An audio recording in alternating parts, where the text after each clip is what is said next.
Okay, this is number 2 on the calculator section of the Chapter 11 Part 1 review. I've already written some stuff here. I started and then my Word stopped working. So anyhow, these are all geometric. They are all a times r to the n. And not all of them start with n as 0. So on a and b, I can see that the a value, that's confusing. On letter A, 9 is the a value in our geometric series. On B, 8 is the a value. And on C, we can't say that 10 is the a value because n starts at 1 and not at 0, which is a problem. So instead, what we're going to have to figure out on C is we have to recognize that a is really just whatever the first term is. And then we'll solve these. We do have a calculator, so we should be able to solve them on the calculator. Okay, let's get these set up. So on A, we know that the sum is 15. 15 equals, and the A value is 9. A over 1 minus, and R is just the ratio that's on the inside there.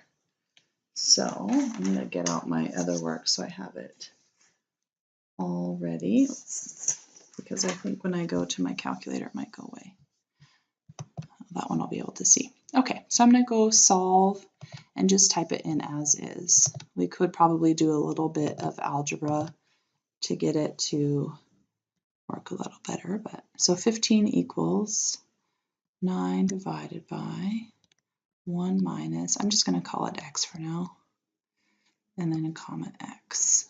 Let's make sure that looks right. Looks set up, so it looks like x is 2. So in this one, number 2, a, c is 2. So let's set up B. The sum is 14, A is 8, and R is C over 7. So I'm going to go to my calculator, and hopefully I can just make some adjustments here. So this is going to be over 7, and oops, that's going to be an 8, and then that's going to be 14. Okay, so C or X is 3, so C equals 3. All right, on C, the sum is 25 halves. Here's where we have to be careful.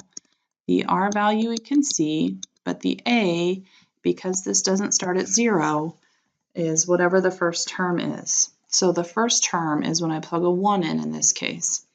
So if I plug a 1 in, I'm going to get 10 times C over 5 to the 1, which simplifies down to 2C. So let's figure out what that is. And back to the calculator, I'm just going to scoot it over this way and see if I can make adjustments. So this is going to be over 5, and instead of an 8 here, we have a 2x here, and we need 25 halves. Okay, it looks like C is 25 ninths.